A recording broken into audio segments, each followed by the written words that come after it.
Angle Emergency Center Orange present the 409 Sports Blitz on 12 News. Hello and welcome to the 409 Sports Blitz, where we might have had our quickest game of the year. I mean, you were like, it's the third quarter, and then we blink, we turn around, and all of a sudden the game's over. That's why we're in the dark here. Yeah. But it's okay. We're surviving. If you hear a loud buzzing noise, that's just the mosquitoes carrying us off into no man's land out into the gator ponds. But hey, that's LCM football. We're fighting them off. It was a little wet out here, but what do you expect? I guess the mosquitoes, but we're fighting through it. Hey, we'll be okay. 409 Sports Blitz game of the week. It was LCM and Jasper.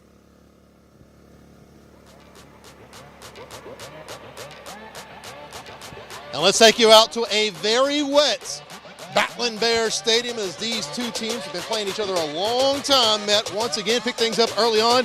Cameron Cooney is met by Dwight Davis. Davis got himself a big hit. You heard his name called a few times tonight. Then later on, Simmons going over the top, and he's going to be picked off by Demarion Morse. It's going the other way. That gives the Battling Bears a short field, and they would take advantage. How about Ashton Landry rolling out? Our 409 Sports Athlete of the Week. He finds Morris after getting the interception. He's got himself a reception. Then Landry from 1 yard out. I was looking for him to keep it himself, but Coach Peavy had other ideas. He's going to find Dean Reynolds for a 1 yard score. Touchdown Bears. Extra point was blocked. It was 6-0 at this point. Then how about Landry? Again, this was a beautiful toss and catch. Look at this one. High in his hands, in stride for the score to Reynolds.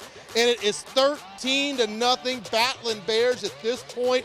Now Landry finds Morse. Screenplay picking up a few more yards. After that second touchdown, a lot of this game was just being held in the middle of the field, just trying to hold on to the ball, not fumble it. Now Jasper trying to get something going. Cooney, he's got himself a nice little pickup. But as we go to the final, for the first time since 1979, LCM defeats Jasper 13-0, and we are joined by head coach Eric Peavy, who just looked at that score, and you have a big old smile on your face. I wasn't even born yet. I wasn't either. So none of us were born here, and I'm old, but so that says something. Yeah, I wasn't even born yet. So it was nice. It was nice. It was a sloppy win tonight, but it's a win. It's something we'll take. We knew we had to score early before it got too wet, before the field got too mashed up, but our defense played unbelievable tonight. Coach Davis did a great job of getting our kids prepared and knowing what was coming, and our kids executed the plan. Coach, Ashton Landry, our Athlete of the Week, he comes in, or you come in as the head coach, bringing your offense. What can you say about just the way he has responded and the way he's kind of led this team? He's the ultimate leader. He's the ultimate leader. And, you know, him and the entire senior bunch, they just bought in from day one. They worked incredibly hard. I mean, when you talk about a kid having heart surgery and then coming back and missing 7-on-7, I mean, that was during that time. And Dean was our quarterback during most of 7-on-7. But then once he came back in the month, towards the end of June, he just put in so much work, and we just threw and caught a lot, and he lifted and got back in shape. And the kids just saw the way he worked, and they just follow him. He's a great leader. I appreciate it, Coach, and we'll let you get out of here before you're carried off with the mosquitoes. Guys, go All right. Bears. Great to see you. Thanks, Coach. Big win there for LCM. Like I said, first win over Jasper since 1979, and they're 4-1 right now, rolling into district, and they got a big game coming up on the road at Huffman-Hargrave, the district favorite, next week. Yeah, and I mean, it has to feel good to get it done at home. We just talked to Coach Peavy. The philosophy he's bringing in, it's obviously working for LCM. Turning towards the playoffs, looking pretty good, headed that way, yeah. Speaking of home, it was homecoming for Beaumont United. They were taking on Galveston Ball tonight. Some homecoming games tonight, a lot of fun.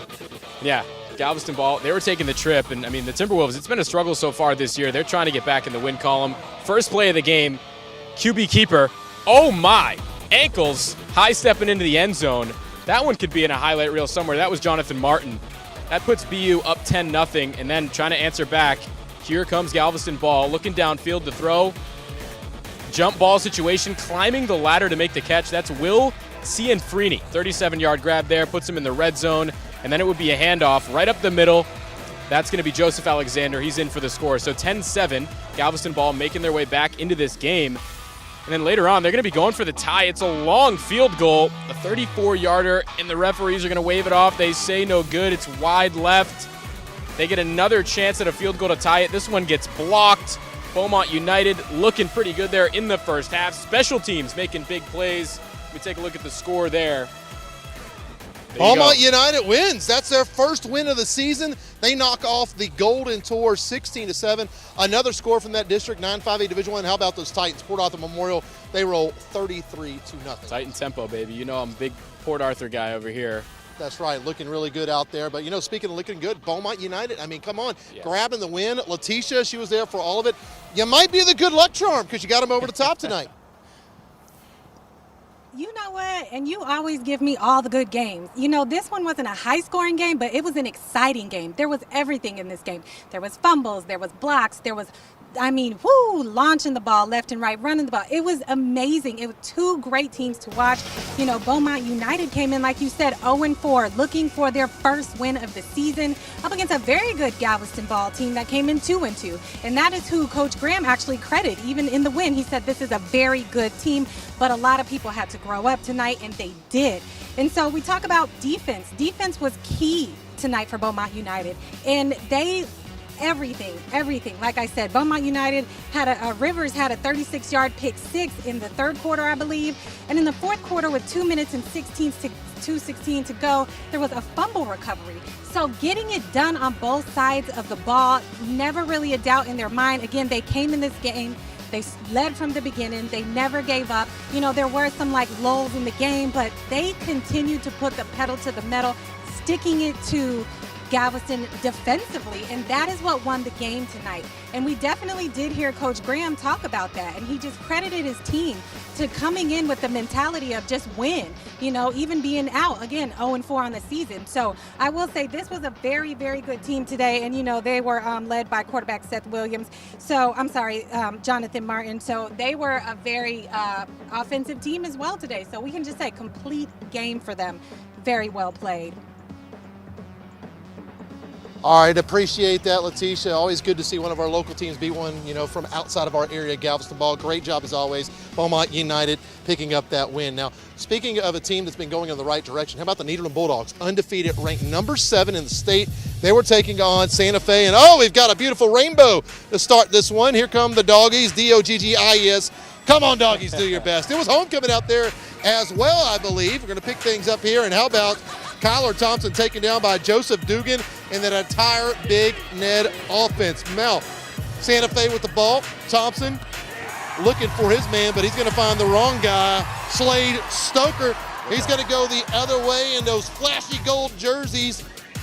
Big Ned with the ball, setting up shop. Now, Luke Broussard, he was big last week. He's going to fake the handoff and he's going to find Preston DeSerrano, and he's got the score. 7-0 Nederland. This game was much closer early on than expected. In fact, they were 60-point favorites in this game. How about Broussard again? This time, he's going to keep it himself, but unfortunately, he's going to take a pretty big hit on this play.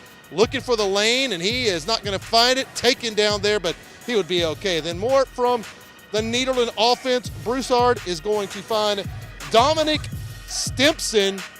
Nice pass and catch there for the first down. Nederland would get things clicking in a big way, laying the licks from the wide receiver. You gotta love that. As we go to the final, Nederland takes it 31-0, and P&G, they were pushed to the limit, but they pull off the win on the road over Dayton, 42-35. High-scoring one for P&G. There are a couple other scores to take a look at around the area. Anahuac, 49-6 over Hardin. They continue to roll on, and then Buna, there we go. I knew that was going to happen.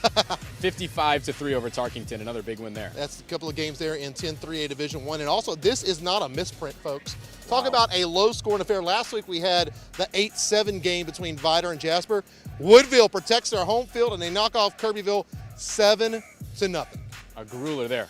Gotta love that. Also, Koontz, we were talking about this one earlier. They get the win over Hemp Hill, 38-6. Yeah, that feels good. We had that pick. And then Anderson Shiro, you're going up against a tough Newton team there, a team that has a chance at state, 58-0. And I took a glance at that one. I believe it was already 40-something-0 in the second quarter before, they just kind of went on cruise control. New Waverly, they take down Warren tonight. That game was much closer for about half of it, and then New Waverly pulls away against the Warriors, 35-9. I still think Warren is going to be a playoff team when it's all said and done. And we've got something exciting happening right now. The lights are coming back on, Cam. We have light. The lights are coming back on. We're super excited to see that.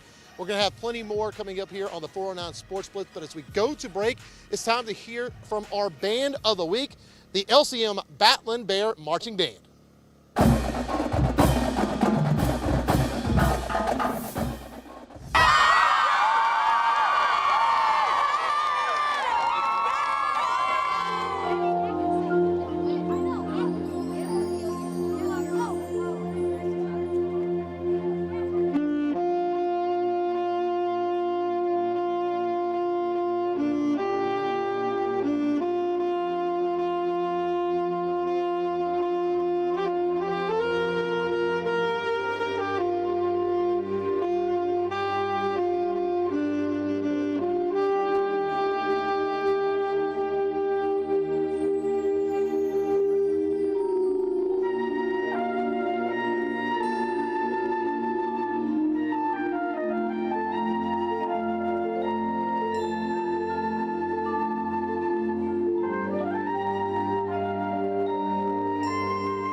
LCM cheerleaders, and you're watching the 409 Sports Blitz on 12 News. Thank you, ladies. The 409 Sports Blitz rolling on. We had more district action tonight. Bridge City hitting the road for their first district game, taking on Hampshire-Fannett. Hampshire-Fannett and the Longhorns. We rolled down there to Hampshire-Fannett, and it was a pretty solid game, but the Longhorns were doing pretty well in this one. They're trying to put together what has already been a pretty solid season. It's Keegan Heckman. We saw him a couple weeks ago, lower in the shoulder. That time, no interference. Nobody wants to get in his way. I don't blame him. I would not blame him. Do not get in his way. He's in there for the score, though, to give the Longhorns the early lead. And then we switch sides with the ball. It's Bridge City, and it's Ethan Osagura. He's rolling out, letting it fly. Bobble action, but hanging on to it is Braylon Collins. He falls into the end zone, and it was a wet one out there, folks. You can see the boys rolling in the mud. But you just had to fight through the elements in this one. And how about the punt? Blocked. Look out. Here comes Carson Liffett. And it's a pig pile in the end zone. The Longhorns jump on top of it. Oh, and finally the ball. It pops back out. And then and it's a safety. Okay, so it's a safety there for Bridge City. Longhorns might have had a chance for a score. Instead, it's a safety. Still a big play for the special teams. And Hampshire-Fannett again. This time it's Austin Baker on defense. They're getting pressure on the quarterback. Errant throw and an interception from Baker. He's got room to run. Finally gets brought down, but a big play again for the Longhorns. Puts him right in striking distance. You can see they're fired up for good reason. It would be Heckman again, the bulldozer himself. Do not want to get in this man's way. Not even a reason for a handoff. Just give it to Heckman. He's fighting off defenders. He's trucking his way through. He's in the swarm. He's in a pig pile and he finally falls into the end zone. A nice push from his offensive line. And again, the Longhorns looking good in this one. Defense, offense, everything clicking on all cylinders. We go to the score, 56-21. Longhorns take the dub there. And you know our main guy, Big Tex. James Grant was there for all the action tonight, and you know, he's a Longhorn, but he's a Texas Longhorn, and I'm sure he was happy with the outcome tonight. Standing by with Coach. Yeah, guys, you know what? Hampshire-Fannett played really well tonight. I'm joined by their head coach, Coach Mark Wagner. Coach, thank you for your time. You know, I have to say, y'all's quarterback, Keegan Heckman, had a heck of a game tonight. You know, played really well. It was muddy out there, but y'all's ground game really seemed to carry y'all tonight versus Bridge City. Yeah, you're right about that, Keegan, and I liked how you said a heck of a night, Heckman. He's a big boy, and he ran the way. You know, when you got a big back on a night like tonight when it's wet, a straight ahead runner is a good guy to have, and he came and he produced tonight. He really did. Absolutely. No, it's great to be able to rely on someone at that position. And I was going to say, y'all special teams tonight as well. They were flying around. Y'all had 2 block punts in the first half. I know that was huge. Gave y'all some good field position as well out there. You're exactly right. That was the key. When the punt was blocked down here, you could feel the emotion just change in our favor. And it's a wet night, and you want to take advantage of that situation. Snapping is difficult, catching the ball, everything. And so we wanted to put a little pressure, and it went our way. And football's a game of emotion, and you're right, that's when it swung immediately. Oh, it's awesome. And I know, Coach, y'all have a week off coming up. Get ready for Hardin-Jefferson. You mentioned that offense they have over there, a little funky. Yeah. So I know y'all are going to be studying the film pretty closely these next couple weeks. Oh, yeah. The week off in the middle of district is always good. Your bumps, bruises, I know it's a cliche, but you have time to heal, and it's important at this point. Usually you got 3 days to prepare and get ready. So now we can have the extra time and really put our emphasis on Hardin-Jefferson. And they run a good ball club. That's a slot T offense, you know, the slot T mafia out here. And so it's really hard to defend. And so we'll take advantage of that opportunity. That's awesome. Well, hey, Coach, thank you so much again for your time tonight. You know, hopefully the boys get a breather, you know, get those uniforms in the washer, get them clean. But best of luck the rest of the way. Thank you for your time. Go Horns. Go Horns. There you go. You heard it right there, Coach Mark Wagner. Like you said, guys, you know, Hampshire-Fannett tonight really relied on quarterback Keegan Heckman to set the tone. They were up big in the first half and kept pouring it on there in the second half. Ended up winning 56-21 tonight over Bridge City. They now improve to 4-2 on the season, the Longhorns do, and they'll get a week off next weekend before heading to Hardin-Jefferson to take on the Hawks.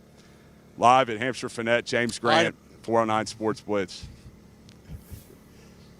All right, I appreciate that, James. Thanks you for the great work. It was another big game in that district tonight. Silsbee coming off an upset loss at Orangefield. It might not be an upset because the Bobcats have looked good. They were on their home turf tonight taking on Liberty, and you can't afford to start off district 0-2. This was a tough one to pick. Definitely a tough one to pick, and it was a tough game overall. We're going to pick things up here in the first half. Both teams taking to that nice soggy grass field out there at Tiger Stadium. Looks in great shape, though. How about Marquise Dodd picking up some nice yardage before he trots out of bounds? And Dodd getting the handoff again, picking up 5, 10, 15, 20, 25 yards. Nice grab of gain there for Silsbee, but they would turn it over on downs. Later on, though, Silsbee going to the air. That's Mason Brisbane to Draylon Miller. Over the shoulder grab. That's a beautiful pass. 7-0 Silsbee. Great catch at the end there as well. Liberty trying to get something going.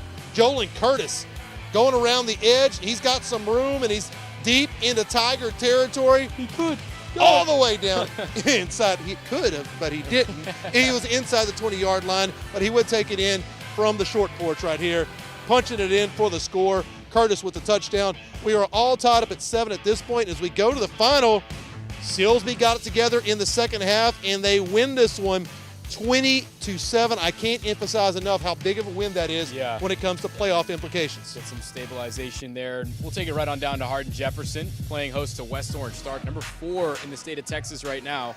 See him waving the flag there, getting fired up. Mustangs looking to roll on the Hawks, and right away we go to a defensive interception. Mustangs, they got a cavalcade headed towards the end zone. They do get tripped up, but that means they got the ball, and it's Keyshawn Robinson's time to make something happen. He's got Jalen Brown right across the middle, and a nice juke there from Brown. Gets some separation all the way to the red zone. Brown carrying the defense on his back. He's fired up for good reason. It's Keyshawn again. This time he's going to take it himself. Scrolling to the left, getting to the outside. turning on the Jets all the way in for the score, untouched there for Keyshawn Johnson. And again, I mean, Hardin Jefferson was going to have their hands full in this one. He's doing his little dance. He's doing his thing. He's having a good time. We go to Hardin Jefferson here. They're trying to go for the toss to the running back. Ball's going to be dropped by Jacob Weldon, and that means Jalen Brown, offense, defense, he can do it all. He's picking up the fumble recovery. Now Elijah Gales on offense, taking the snap.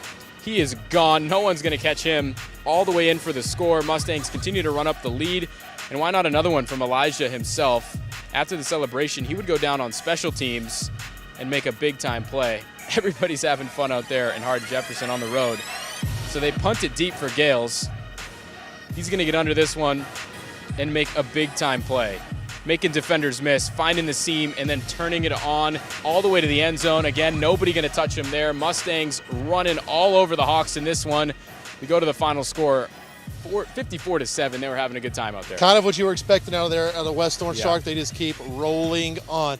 How about some non-district action? Private schools. Kelly playing host to Grace Community Christian out of Tyler. Nice long road trip from them. Kelly with the ball. That's Roy Thomas Jenkins. The guy's a freshman. He's already got a D1 offer from the University of Houston. He finds Carter Holmes there for a nice pickup. Then Jenkins swinging it out to Austin Isabel. And Izzy is going to pick up a nice chunk of yardage that would later lead to good things for Kelly. But now Grace Community with the ball, and Chris Roberts has got this one going the other way, and look at him turn on the afterburners. No one will catch that man. He's taking it to the house for the score. It is a pick six for the Dogs. Grace, they would settle down, and they would try to get things going themselves. Coming back in this game, little handoff, trailing this one 14-0 at this point, and he is in there for the score. They would add a 2-point conversion, and it's 14-8. Field goal would be good later by Kelly, 17-8. And as we take a look at the final, I talked to Coach Smith tonight. He said the defense looked great, and it was a big-time win for them as they knock off Grace Community 26-8. Another team to watch out for there in the Kelly Bulldogs. Now we take it over to Deweyville, the Pirates. They were playing host to Bay Area Christian in the Broncos. It was a great game at the half. I was over there for this one. Ryan Bland, I just wanted to show you this because this dude was taking hits all night on the chin. He was running it right up the middle for his squad to pick up those big chunks. And then it was River Berry, the quarterback. He kept this one himself, able to get it in for the score. And the Pirates would strike first. Then on the ensuing kickoff, they go for an onside play. It ends up going out of bounds. That's going to be a penalty, which means great field position for the Broncos. And here is Smith Nave on the TD run. Spin move on one, spin move on another, and then he turns on the brakes all the way in for the score. That would be enough to tie the game for the Broncos. Then it would be Nathan Berry. Not River this time, it's his brother Nathan on the sweep run. Great looking run here, making defenders miss. He does get tackled down, so not a score on that play. It would be a turnover, meaning Broncos get the ball back. Adam Atwell, the quarterback, right in on the quarterback keeper. 16-8, Broncos take the lead. And how about the 2-point conversion here? Again, Smith Nave, the one-handed grab. He was making plays there in the first half. And the Pirates needed to get the ball back, so Mason Gibson jumps on a fumble here, gets the rock back for his team, fired up for good reason. Nathan Berry again. This time, he is going to take it all the way to the house, cuts up field, turning it back the other way, and he's headed to that pylon for the score. So it'd be 16-14 at this point. Need the 2-point conversion to tie the game. One of the more interesting plays I have ever seen. The 2-point conversion, they get tangled up. Forward progression, forward progress. The referees would whistle this one and say no score. And as we look at the final score there, it's actually Bay Area Christian. They took off and ran with that one in the second half, 32-14. Very tough private school out of there. And, Deweyville will be back when it counts in district play. Now we have some other scores from tonight. This one I just posted an update on it. Yep, Chester, they knock off Mount Carmel 47-0. We haven't had anything reported on Grace Christian and Legacy Christian. I actually just sent out a text to Coach Stevens. Hopefully we'll hear back from him. If we get that final, we'll let you know. And tomorrow we got a couple of games. Colemanville going up to Tenaha. It's always a tough program, the Tigers are. And then West Hardin, they'll play Burkeville. That game's up in Jasper. Should be an interesting one as well. It's another one of those games that became like a COVID makeup. Tonight, the game of the week, LCM and Jasper. Yeah. This game was not on the schedule originally. Both teams lost the game. and said, hey, let's meet each other. Yeah, LCM's got some players that weren't here. They were out at a wedding and stuff. Yeah. You got some scheduling issues. I mean, that's totally understandable. You think it's a bye week, and then all of a sudden you got to play. Yeah, It's a and they weird look year. good tonight. Yeah. We're going to have more of the 409 Sports Blitz, including a recap of this game of the week between Jasper and LCM. That's coming up after the break.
Welcome back to the 409 Sports Blitz. If you are just joining us, LCM taking care of business tonight against Jasper and really looked good from beginning to end. I think that's a great way to put it, too. Taking care of business. When we talked with Coach Peavy, he was like, look, we built up that lead. We were just trying to hang on for dear life. Nobody get hurt. Let's get out of here, take the win. That's what they do, and that's got to feel good. It certainly did. That's the 409 Sports Blitz Game of the Week. So let's see how LCM pulled this one out tonight and got their first win over Jasper since 1979. All the action was really in the first 8 minutes of the game. That's Cameron Cooney running into Dwight Davis, who has himself a big-time hit for the LCM defense. That gets the student section going. Now Simmons going to pass this one, and he is picked off by Demarion Morris. Morris sets up a short field for the Battling Bears. Moments later, Morris now playing receiver after he was at defensive back. He's taken in this pass from Ashton Landry for the first down. Then while the Bears have moved down to the 1 yard line, Landry to Dean Reynolds, making it look easy. Extra point was blocked. It was 6-0 LCM at that point. How about more from Landry? Our 409 Sports Athlete of the Week. He is going to find Reynolds again, and this time an absolutely beautiful ball, full extension of the hands. He takes it in untouched. Extra point was good. It's 13-0. Battling Bears with the ball again, a little screenplay. And after they took that 13-0 lead, it was all about ball control. Both teams really couldn't get a lot going on the wet turf. Here's Cooney from Jasper, picks up a nice little gain there for about 8-9 yards. But as we go to the final, Coach Peavy, hands up. We heard from him earlier.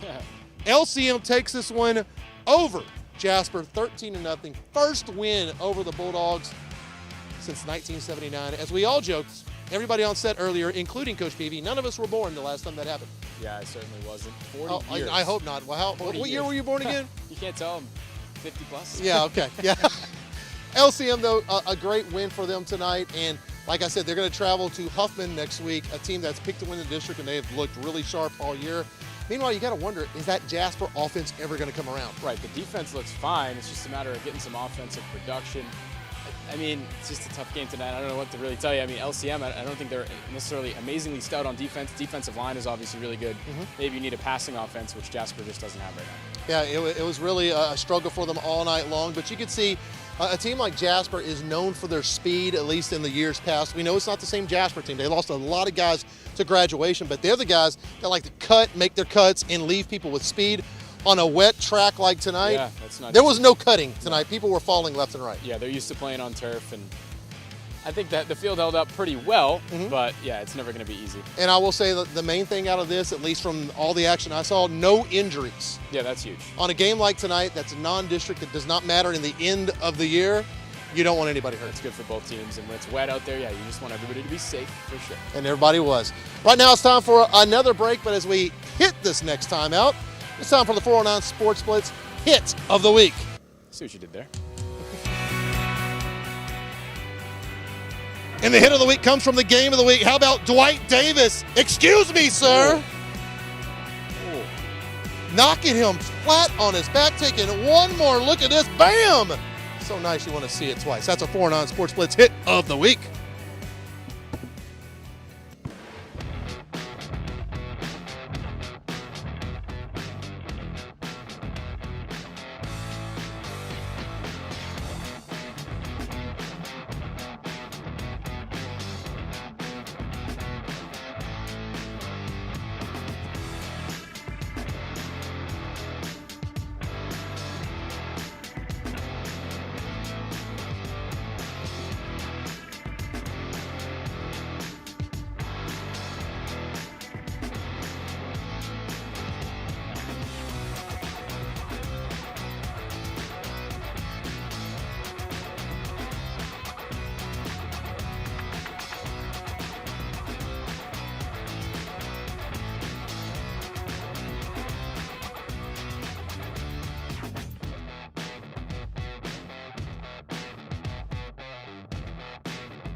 And welcome back to the 409 Sports Blitz. I mean, it's been a fun night so far. We are literally getting swarmed of mosquitoes. I'm sorry. Welcome to the South and Southeast Texas. Yeah, what, poison ivy, you take a bath in tomato juice or something? I don't know what I could do about this. Calamine lotion. Calamine lotion, something. It'll be good something for you. later, but I'm fine. I'm fighting it. You know, one team in Southeast Texas that has been just quietly moving up the rankings, the Nederland Bulldogs.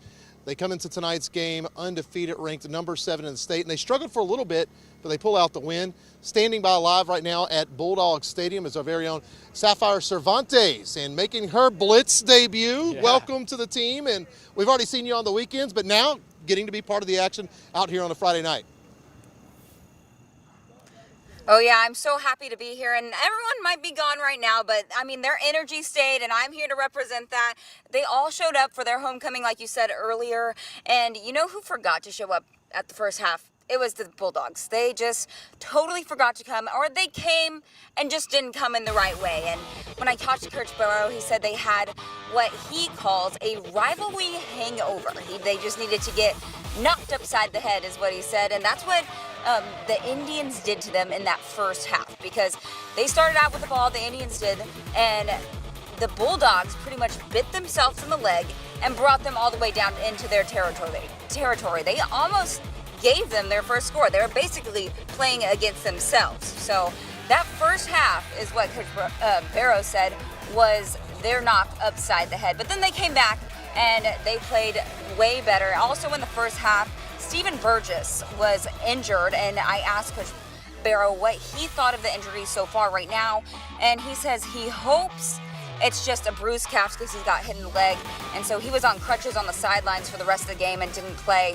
But they did end up, you said they were picked 60 with 60-point favorites, and they were halfway there. They got to 31. What really hurt them was that first half. They kept getting those unsportsmanlike penalties, and they just kind of gave the game away at first. It was really their attitude that changed after the half, and that, you know, everything got picked up, and they have a great QB in Broussard. He is not afraid to get down and dirty and run the ball, and you know, you need a multi-talented quarterback in order to bring you back from games like that. And you know, they ended up winning this game, and all the fans, they were super excited, super happy, especially since it's homecoming. And so the energy was live here, and I was super happy I got to witness it because, I mean, there were bells ringing, horns honking. It was absolutely crazy. And they did show their character, though, when things got a little scrappy. And Coach Barrow said he's very proud to see how his team has matured in the end. All right, thank you, Sapphire. We appreciate all the hard work tonight. As I mentioned, you know, when you see our reporters out at the game, they're not only just standing there for post-game reports, they're also shooting highlights and getting us all the information back for us. Great job. But, yeah, Nederland was only leading that one 7-0 in the third quarter, and they were 60-point favorites. Right. It's an interesting question. Is the hangover from the big Mid-County Madness, is that a thing? And I mean, maybe at the beginning there it shows that it might and you be gotta, yeah, that is such an emotional game. And then you look at P&G, that was taking on a Dayton team that on paper it looked like they should have beat up as well, and they only won by 7, pulled it out 42-35. Nederland at least got on track, pulled away, and did what they needed to do in a 31-0 win. But both those teams in a very tough district. Nederland sitting pretty at 2-0. P&G was basically in a must-win situation there at 1-1. About to take on Barbers Hill. Going to be tough sledding ahead for the Indians, but Nederland definitely looking sharp right now. Yeah, that's going to come down to the wire. That district is definitely going to be close. Going to be a good one. Now it's time for another break here on the 409 Sports Blitz as I feel mosquitoes sucking the blood out of my face and my arm. But before we take this break, it's time for the 409 Sports Blitz Play of the Week. The Play of the Week, brought to you by 5 Point Credit Union.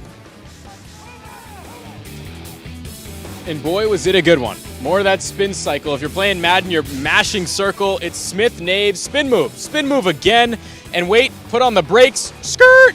He got him to go by, and he's in for the score. Nice looking play there for Smith, Nave. Helped his team, Bay Area Christian, roll to the win. Broncos looked good in that one.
Hello and welcome back to the 409 Sports Blitz. Week 6 is in the books. It's hard to believe we are already past the halfway point of the regular season. Yeah, we were saying that. It's like you blink and all of a sudden week 6. And I mean, thought we might have some rain, thought we might be in the studio. We're out here. I'm just happy to be out here in the fresh air. Happy it didn't rain on us. Yes, but we are not happy with the mosquitoes. Yeah, right. But that's part of being out here in the woods. And, you know, it's a nice setting. LCM getting their first win over Jasper tonight, 13-0. First win over Jasper since 79, I should say. Great win for Eric Peavy and that team. How about next week? Let's take a peek at week 7. And there's some unusual matchups, but some big ones. How about in Nederland? They're going to be hitting the road to taking on the Stingarees of Texas City. The Stings have been looking solid this year, but the question is if they've played anybody good. Nederland, we know they're good. They're ranked number 7 in the state, undefeated. P&G is going to have their hands full with Barbers Hill for sure. Should be a good one. A couple other matchups that we're looking for in week 7. The one we were at tonight, Little Cypress-Mauriceville, they'll go down and take on Huffman-Hargrave. You were talking about that as a big matchup. Silsbee and West Orange Stark. Those are two rivals. They don't like each other, but West Orange Stark, will they be upset? Kind of tough to say at this point. Mustangs got to look like a heavy favorite going to that one. And also, how about East Chambers going down the road to Anahuac? That'll be a fun game. Definitely going to be up for the vote for the game of the week, as well as how about Deweyville going to Hold Zeta? That is a big district opener. And the Pirates, you know, they had a tough loss tonight against Bay Area. You know they want to bounce back and open up district in the right way. Definitely some kinks to work out there tonight. I mean, offensively, defensively. What I will say is offensively, they were chewing up a ton of the clock. Really good drives they were putting together, converting on 3rd down, converting on 4th down. So if you can carry that over, work out some of the kinks, might be in a good spot. And we'll see how it works out next week here on the 409 Sports Blitz. But that's going to do it for week 6. Always great being part of your Friday nights. And we look forward to seeing you next week. We're going to say good night with the 409 Sports Blitz Band of the Week, the LCM Battling Bear Marching Band.